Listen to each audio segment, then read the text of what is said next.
La session que vous allez voir, c'est juste la session la plus folle de ma vie, la plus intense, la plus sensationnelle.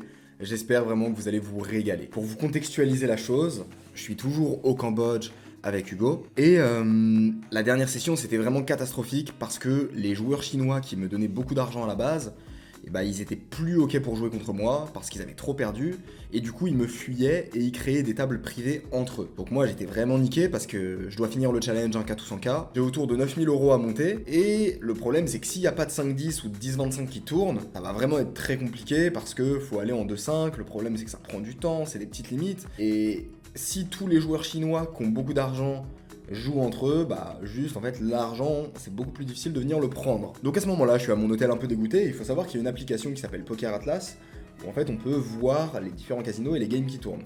Et donc moi comme d'habitude je regarde toutes les 2 secondes pour voir un peu s'il y a une table qui tourne et tout. Et là d'un coup je regarde mon tel et je vois 10-25, 7 joueurs en attente. Je me dis what the fuck, qui ouvre la 10-25, c'est une table qui tourne jamais normalement, sauf quand il y a les Chinois, mais les Chinois je sais qu'ils veulent plus jouer contre nous.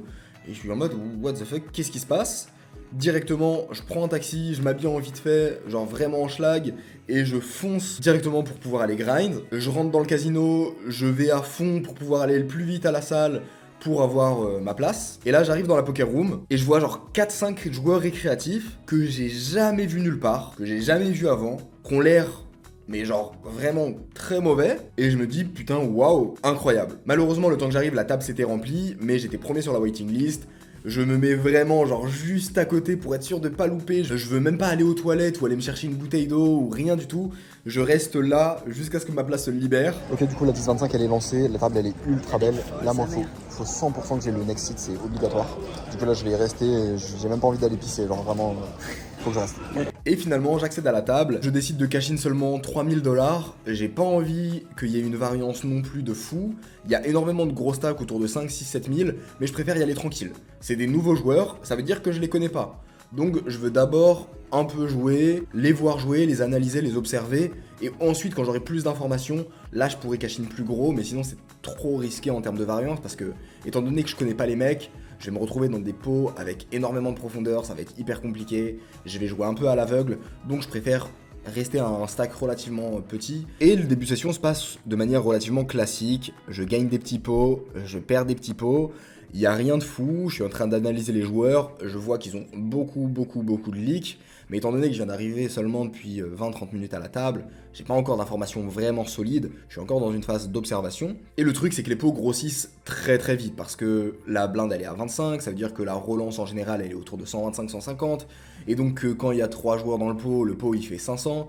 et donc quand tu mises au flop tu mises autour de 400, et donc le pot à la turn il fait quasiment autour de 1200, 1500. Donc en fait ça va vraiment très vite, et là je me rends compte que putain, je sais pas si c'est une bonne idée ce que je fais. Je me dis ok, je pourrais aller en 2-5, monter les 9K avec les jours qui me restent pour le challenge, ça serait peut-être plus safe que de rester en 10-25, parce que là, quand je vois à quel point ça va vite, je me dis que ça peut bien se passer d'un côté, mais ça peut aussi mal se passer d'un autre côté. Donc, je me dis, ok, je vais suivre une stratégie, c'est que je vais être assez précautionneux, je vais pas prendre trop de risques, je vais rester vraiment tranquille sur mon jeu, je vais calmer mon jeu, je vais resserrer mes ranges, parce que j'ai pas du tout envie de me retrouver dans un scénario où je perds genre 10 000 $, ce qui peut vraiment arriver ici, et je me retrouve avec 20 000 $ encore à monter sur le challenge, et là ça commencera à devenir compliqué. Et donc en tant que bon nid que je suis, j'attends sagement jusqu'à recevoir les as au cut-off. Le joueur en début de parole décide de relancer à 60 $, c'est un gros joueur récréatif qui en fout vraiment partout. Je l'ai déjà vu perdre 25 000, 30 000 $ à une soirée. C'est un gars qui joue bien, mais il est ultra nerveux, il pète des câbles, je l'ai vu plusieurs fois genre insulter des croupières et tout parce que juste il devenait fou. Genre vraiment c'est un mec qui est complètement barjo, et il joue bien, mais une fois il a commencé à perdre des pots, et du coup il mettait 5000 all-in, 5000 all-in, il recave 5000 all-in, enfin bref, c'est le genre de mec, quand t'as les as et qu'il relance, t'es vraiment très content. Donc je décide de le sur-relancer à 240 $, et là, il y a le joueur en grosse blinde, qui est un joueur professionnel, très compétent, gros reg online, qui décide de me sur-relancer à 550 $. Le joueur fou furieux en début de parole fold, et donc je me retrouve dans une situation où je peux soit décider de call, soit décider de sur-relancer. Mais le truc, c'est qu'on n'a pas énormément d'argent devant nous, et donc j'ai pas vraiment d'intérêt à faire grossir le pot. Dans tous les cas, ça sera assez tranquille à jouer si je call. En plus de ça, c'est un joueur qui est très agressif, et donc je pourrais lui prendre vraiment beaucoup d'argent s'il s'enflamme. Donc je décide de call, et on se retrouve sur un flop roi 7-6 sans tirage couleur, ce qui est vraiment un très bon flop. Là-dessus, il décide de miser 400 $. De mon côté, avec ma paire d'as, j'ai vraiment pas d'intérêt à relancer. Le board, pour l'instant, il est pas vraiment très dynamique. Donc je décide de call pour pouvoir garder ses bluffs. Turn, tombe un 8 qui ouvre un tirage couleur. Ça fait rentrer 10 et 9, mais a priori, il va pas me sur-relancer 10 et 9 préflop. Donc en réalité, je suis encore vraiment tranquille. Il check, et ce qui est intéressant, c'est que j'ai l'as qui bloque le tirage couleur. Donc s'il a des mains comme as-dame suité par exemple avec le tirage couleur, eh bien j'ai pas besoin de protéger contre ce genre de main, étant donné que je les bloque. Et donc ma main a moins besoin de protection. J'aurais misé si j'avais pas le bloqueur sur la couleur, mais étant donné que je l'ai, je vais plutôt me servir de ce combo là pour checker. Je décide de check, et river tombe un 9. C'est une très mauvaise carte parce que maintenant les 10 font quinte, les 5 font quinte. Alors, en soi, c'est pas vraiment dérangeant de mon côté, parce que des 10 et des 5, il en a très peu. Mais le truc, c'est que maintenant, moi, j'en ai énormément que je peux jouer comme ça, je peux jouer des paires de 10 comme ça, je peux jouer des 10-9 suités comme ça. Enfin bref, c'est un spot où je représente beaucoup de force, et donc ça va être plus difficile pour lui de me call. J'attends son action, j'espère vraiment qu'il envoie juste par pain et qu'il mette tout au milieu, parce que j'ai pas du tout peur. C'est une carte qui connecte très peu de mains chez lui, et pour autant, c'est un joueur agressif, donc j'espère qu'il bluffe, Et finalement, il finit par checker. Là, je suis dans un spot qui est assez compliqué parce que j'ai très peu de bluff en perçu sur ce spot. J'ai peut-être dame-dame, valet-valet que je pourrais transformer en bluff, mais je sais pas s'il va imaginer que je les transforme en bluff ou pas. Dans tous les cas, j'ai très souvent la meilleure main et j'ai quand même de la value, donc je vais miser quoi qu'il arrive. Le truc, c'est que j'ai pas envie de miser trop cher pour pas le faire fuir, et je finis par décider de miser 1000 $. Ce qui est une grosse erreur. Dans ce spot, il faut faire juste all-in ou alors vraiment miser peut-être plus petit, ça pourrait être ok. Certes, c'est un spot où j'ai pas beaucoup de bluff, mais dans tous les cas, ce genre de joueur, s'il décide de call contre 1000, il va à peu près toujours call contre 2000. Ok, la cote n'est pas la même, mais il va aussi plus imaginer que je vais bluffer des mains comme dame-dame, valet-valet quand je vais faire all-in, et donc l'un dans l'autre, je pense qu'il va call à peu près pareil, donc je perds juste énormément de rentabilité. Ce qui s'est passé in-game, c'est que je pense que j'ai dû être un petit peu affecté mentalement par le fait que les stakes étaient hautes, et j'ai pas voulu mettre trop d'argent au milieu en ayant peur de me value cut dans un spot qui était assez délicat. J'essaie de miser 1000 $, au final heureusement il fold, mais 15, 20, 30 secondes après le spot je commence à réfléchir et je me dis putain, le play est pas du tout opti. Et je suis en train de me dire mais pourquoi j'ai fait ça? Ça n'a aucun sens, j'arrive pas à comprendre mon propre thinking, je me rends compte que mes thinking process sont pas du tout clairs, que je suis vraiment pas du tout dans le jeu, pas focus, que j'ai plein de pensées parasites. Et là en fait je me dis ok, qu'est-ce qui se passe? Et en fait je commence à prendre conscience de ce qui se passe. Je suis allé à l'arrache pour aller grind. Je suis allé en mode ultra vite parce qu'il y avait une table qui tournait, j'avais de l'excitation. J'arrive sur une table où maintenant j'ai de la pression parce que je peux vite perdre beaucoup d'argent, que les stakes sont ultra hautes. Je sais que les tables sont belles, donc c'est la session du challenge, c'est la session qui peut tout changer d'un côté comme dans l'autre. Et donc je suis dans un scénario où il y a énormément de pression, mais en même temps, moi je me suis pas échauffé pour vaincre cette pression parce que je suis allé à l'arrache pour grind. Je suis dans le pire état mental, c'est absolument ce que vous devez toujours éviter dans des sessions. Et donc à ce moment-là, je prends la décision d'aller me reposer, respirer, pour pouvoir recharger les batteries, pour pouvoir refaire mon échauffement que j'ai pas fait avant d'aller jouer, que j'aurais dû faire. Juste bah voilà, pour être prêt, pour pouvoir aller jouer dans des bonnes conditions, parce que là j'ai pas le choix. Si cette session je la joue mal, je vais me faire défoncer. Et si je la joue bien, le challenge il est fini. Donc j'ai deux choix qui s'offrent à moi. Il faut vraiment que je prenne le bon. Et donc dès qu'il fold et que je récupère ce pot, j'annonce à la table que je vais prendre un break. Tout le monde est en mode mec, t'as gagné de l'argent, pourquoi tu vas prendre un break? Normalement c'est quand tu perds un gros pot que tu vas prendre un break. C'est pour ça que c'est important de se remettre en question même quand on gagne des mains. Parce que souvent les erreurs elles sont aussi là quand on gagne les mains et pas forcément que quand on perd les pots. Donc je prends un break, je respire, je refais mon échauffement et je retourne sur la table plus en forme que jamais. Je grind la table, ça se passe assez bien et les pots vont très vite. Par exemple j'ai ce spot où j'ai roi 10 au cut-off. Il y a les joueurs UTG et hijack qui décident de call. Je décide de sur-relancer à 125 $. Le joueur UTG fold et le joueur au hijack call. C'est un joueur récréatif qui est complètement nouveau ici. Franchement, ils ont pas l'air très bon, ils font des trucs vraiment bizarres. Et on se retrouve en heads up sur un flop As-Valet 10 avec un tirage couleur. Le flop, c'est pas le plus phénoménal au monde, mais c'est pas non plus dégueu, on va pouvoir faire des petits trucs. Et donc, étant donné que ma main est relativement moyenne, je décide de miser très petit pour pouvoir contrôler le pot de la meilleure des manières. Je décide de miser 50 $. Il décide de call. turn tombe la doublette de l'as, et là, le pot commence à devenir intéressant.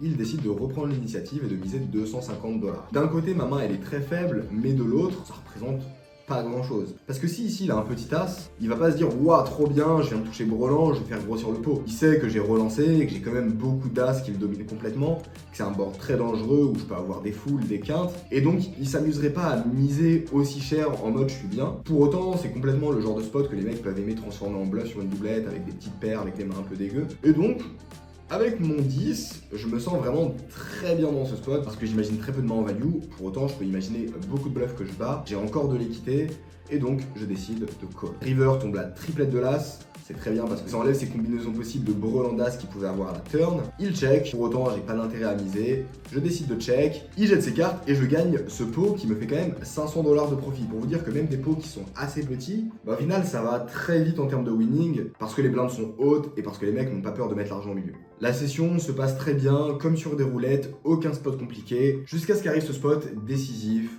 pour la session. J'ai roi valet dépareillé au bouton, tout le monde fold avant moi, je décide de relancer à 75 $. Et là, il y a le joueur en grosse blinde, le seul joueur compétent de la table contre qui j'ai joué le pot avec les as, qui décide de me relancer à 300 $. C'est un joueur qui est agressif et de mon côté, j'ai une image assez conservatrice. Donc j'ai vraiment d'intérêt à lui revenir dessus, à lui mettre de la pression, surtout avec le combo que j'ai. Et donc je décide de relancer en bluff à 800 $. Et là j'espère vraiment qu'il va fold, parce que s'il commence à call, on s'aventure dans un spot qui va quand même être assez compliqué, avec beaucoup d'argent au milieu. Et étant donné qu'on est sur une table avec beaucoup de joueurs récréatifs, c'est pas non plus ma volonté qu'on s'aventure là-dedans. Mais pour autant, je suis obligé de me défendre et de lui revenir dessus, parce que si je fais que fold dès qu'il me relance, bah je vais juste me faire défoncer. Donc on est dans un spot un peu chiant où, ouais, je dois lui mettre de la pression, mais en même temps, si on peut éviter le conflit, je suis très content. Et malheureusement, il décide de call. On se retrouve en heads up sur un flop 9-8-4 avec un tirage couleur. J'ai un combo qui est assez intéressant à bluff parce que je ne bloque pas les potentiels combos d'as qui va pouvoir call pré-flop et juste fold au flop la plupart du temps. En plus de ça, sa réaction au flop va me donner souvent pas mal d'informations et je vais pouvoir mettre de la pression sur les turns et river. Et donc, je décide de miser 600 $. Le pot commence à devenir vraiment conséquent. Si je perds ce pot, je repasse quasiment à jeu sur la session. Donc, c'est vraiment très engageant comme spot. Il hésite. Et là, je suis vraiment en mode mec, s'il te plaît, fold. Jette tes cartes, je remporte ce pot. Je monte ultra positif sur la session. Allez, reste tranquille, fold. Et là, il décide de faire la pire chose. Il commence à prendre 600, puis 1000, puis 1500. Et il décide de me relancer. C'est un spot qui est chiant parce qu'on a engagé énormément d'argent dans le pot. Si je le perds et que je fold, ça fait chier. Et normalement, quand on n'a rien et qu'on se fait relancer dans ce genre de spot, la décision normale, c'est juste de fold. Mais là, je commence à avoir une autre pensée qui me vient en tête. Je me dis, attends, est-ce que le mec, il irait jouer 10-10, valet-valet, dame-dame comme ça, alors que j'ai une image qui est très sérieuse et que je peux complètement avoir dame-dame, roi-roi, as que je ne vais évidemment jamais fold, et donc le mec va juste s'empaler contre mieux, alors que c'est pas dit que je call vraiment beaucoup de mains inférieures. Et encore une fois, c'est un joueur qui me voit assez conservateur, donc je me dis, il représente pas trop ce genre de main. Pour autant, des combos de vrais nuts qui sont à l'aise à relancer ici, il y a 9-9-8-8, ça fait seulement 6 combos, ce qui est très peu. Et pour autant, il peut complètement jouer comme ça des bluffs, des mains comme valet 10, dame valet que je bats. Et là, je commence à me faire un film, je commence à me dire que même 9-9-8-8, est-ce qu'il va pas call en trap plutôt? Et je commence à me chauffer. Et là, je me dis, ok, stop Baki, arrête de te faire des films. C'est le seul joueur compétent de la table, le seul putain de mec contre qui tu veux pas justement te chauffer à faire des trucs de ouf. T'as pas besoin de défoncer ce mec pour gagner de l'argent, t'as pas besoin de le battre, t'as pas besoin de faire des trucs de fou. L'argent, il est contre tous les autres joueurs de la table. Et d'ailleurs, je le répète, mais pour moi, l'argent se fait contre les joueurs récréatifs. Dans toute ma vie, dans toute ma carrière poker, j'ai toujours eu un jeu où j'ai évité le conflit contre les autres joueurs professionnels qui étaient compétents. Je vais toujours chercher les joueurs les plus faibles de la table et je maximise, j'optimise mes stratégies contre eux. C'est vraiment ma ligne de conduite au poker. Je minimise les pertes contre les joueurs très compétents et je concentre toute mon énergie contre les joueurs faibles. Le meilleur joueur de la table, c'est pas le joueur qui bat tout le monde. Le meilleur joueur de la table, c'est le joueur qui gagne le plus. Et pour gagner le plus d'argent, il faut pas gagner de l'argent contre tout le monde, mais il faut gagner le plus d'argent possible contre les joueurs les plus faibles. Donc là, je redescends un peu, je me dis mec, te chauffe pas, arrête de te prendre la tête. C'est pas lui ton adversaire. Tes cibles sur les tables, c'est tous les autres qui pensent qu'à te donner leur argent. Donc tranquille, pas de montage de crâne contre ce joueur-là. En plus de ça, c'est bien de faire confiance à son instinct et à son feeling, mais il faut faire confiance à son instinct et à son feeling quand on est dans des conditions optimales. Je viens de faire une grosse erreur il y a quelques mains, et donc ça c'est une preuve que je suis pas dans l'état optimal pour prendre des décisions qui sont vraiment importantes et qui sont très risquées. Donc je redescends, je me dis ok, pas de prise de tête, folle. Pour l'anecdote, je lui ai demandé après ce qu'il avait, et il avait un Brelan 9, donc on se serait fait broyer en 1000. Vous voyez d'où l'intérêt et l'importance de remettre en question ces décisions, parce que si j'avais pas remis en question ma décision avec les As sous prétexte que j'avais gagné, bah j'aurais pas pris conscience que mon état mental était dégradé dans cette session, et donc j'aurais fait confiance à mon instinct sur le spot avec Roi-Valet, j'aurais fait n'importe quoi, j'aurais perdu une tonne d'argent.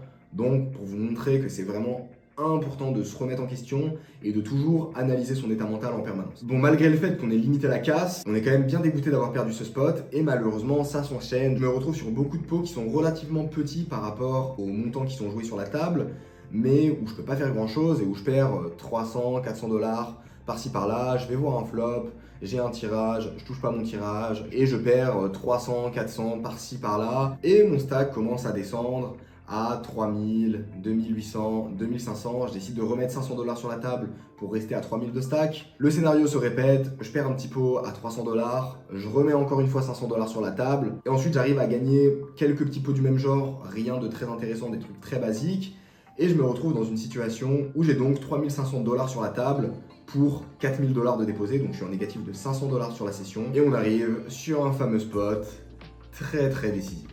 J'ai As-Roi au hijack, il y a le joueur UTG qui décide de call et le joueur en milieu de position qui décide de relancer à 100 dollars. J'ai une main forte, j'ai envie de mettre des sous au milieu, je décide de relancer à 350 dollars. Et là, on arrive dans la partie compliquée du spot. Il y a le joueur au bouton qui décide de relancer à 950 dollars. Et dans ce spot, c'est important de contextualiser le profil. Avant que j'arrive au Cambodge, ce mec-là gagnait environ 20-30 000 dollars par mois au poker. C'est un mec qui joue 12 heures par jour, tous les jours, 7 jours sur 7, pas de pause, pas de break, rien du tout. Il joue tout le temps. Et comme vous vous en doutez, à force de jouer autant, le mec devient complètement taré. Surtout que depuis que je suis arrivé, je lui ai pris beaucoup d'argent. C'est un des joueurs que j'ai le plus étudié parce qu'il mettait beaucoup d'argent au milieu. Je lui ai pris énormément d'argent dans plein de spots. En plus de ça, il a eu un run qui était vraiment pas terrible.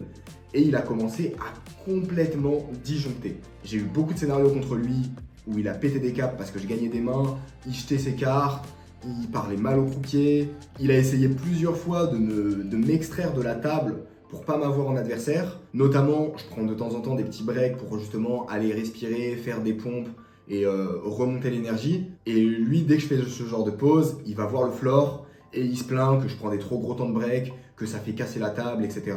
Et donc les floors sont souvent venus vers moi justement par rapport à ce joueur pour me dire qu'il se plaignait beaucoup et qu'il fallait que je fasse quelque chose parce que sinon il perdait et que c'était un des joueurs qui faisait tourner la table. Il a aussi beaucoup dit que je jouais comme un nit, etc. Enfin bref, le classique.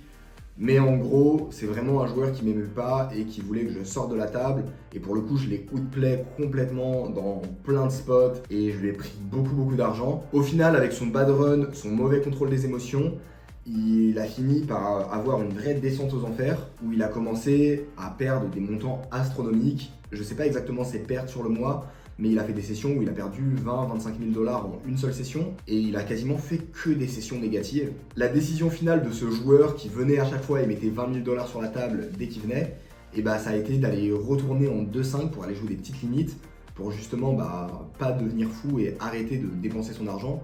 Parce que clairement, vu son état mental, quand il venait sur la table, il se faisait défoncer. Et donc je l'ai pas joué depuis un certain moment. Les dernières expériences que j'ai avec lui, ça a été très clivant. Au final, il a décidé d'aller en 2-5, donc je l'ai pas joué pendant un moment. Là, étant donné qu'il y avait une 10-25 qui était magnifique et que j'étais pas sur la table, il est venu s'asseoir sur la table. Et là, je l'ai rejoint il y a quelques heures, donc évidemment, vu que la table elle est belle, il va pas quitter la table. Bref, pour moi, vu l'historique, vu tout ce qu'il y a entre nous, il n'y a pas d'autre décision. C'est juste all-in. All-in. All-in. On met tout au milieu et on espère le faire vraiment craquer encore une fois. Je décide de me faire confiance pour le coup parce que là, pour moi, il n'y a pas de décision. Dans tous les cas, je vais pas fold. Si je call, je me retrouve dans un spot compliqué. Si je fais all-in, il va call plein de mains que je domine. Je fais all-in. Il commence à hésiter un moment. Mais genre, on voit qu'il compte les jetons juste pour compter les jetons. Que sa décision elle est prise, qu'il n'a pas envie de vraiment fold contre moi. J'ai fait all-in pour un total de 3500-3600 dollars environ. Il met ses jetons au milieu et on est parti à tapis pour un spot qui, pour le coup, est vraiment ultra décisif. Si je perds ce spot, je passe perdant de 4000 $ sur la session. Ça fait 4000 en plus à remonter pour rattraper ça et remonter le challenge. On se retrouve dans un scénario qui est vraiment assez catastrophique parce que la 5-10, 10-25 elle tourne pas tous les jours. Là il y a des nouveaux joueurs mais je sais pas combien de temps ils vont rester. Et donc c'est vraiment une situation qui est délicate parce que si je fais une mauvaise session là-dessus, je sais pas ce que ça va donner pour la fin du challenge. Je sais pas comment je vais pouvoir rattraper ça. Et pour autant si je gagne ce spot, je suis en positif de plus de 3000 $ sur la session. C'est donc un très très bon starter pour pouvoir enchaîner et finir le challenge ce soir. Bon écoutez, cette vidéo a déjà duré un bon moment. Tels les meilleurs épisodes de Game of Thrones, je vais vous faire attendre jusqu'au prochain épisode pour avoir la fin de ce spot. Deux choses, vous avez le droit de m'insulter en commentaire. Deuxième point, vous n'allez pas attendre une semaine comme d'habitude. Cette fois-ci, je vais sortir l'épisode mardi qui arrive, donc dans 48 heures. Donc, très peu de temps à attendre. J'espère que vous avez kiffé cet épisode. Pour moi, c'est un méga plaisir de vous partager ce genre de sessions parce que c'est des sessions qui ont eu un impact émotionnel assez haut pour moi, qui ont été très engageantes, qui ont été très intenses. Et donc, c'est beaucoup plus passionnant de les partager. Un des problèmes qu'on a eu dans le challenge 1K ou 100K, c'est que il y avait beaucoup de sessions assez répétitives et donc on sentait que les sessions étaient assez basiques et que ça s'enchaînait. Et je suis vraiment content de pouvoir vous faire ce genre de sessions. Ça me donne envie vraiment de plus vous décrire tout ce qui se passe, les profils, le contexte des sessions parce que je suis vraiment engagé dedans. Donc pour l'avenir de la chaîne et après le challenge 1K ou 100K, je compte faire exclusivement ce genre de session. N'hésitez pas à me dire ce que vous en pensez, qu'il y ait plus de descriptifs. Est-ce que c'est quelque chose que vous kiffez? Est-ce que c'est trop long? Est-ce que c'est bien mais peut-être un peu moins? Faites-moi vos retours en commentaire. Je vous fais des bisous et on se retrouve très vite, mardi qui arrive, pour la prochaine vidéo et la fin de cette grosse session qui, je vous l'assure, va être encore plus intense.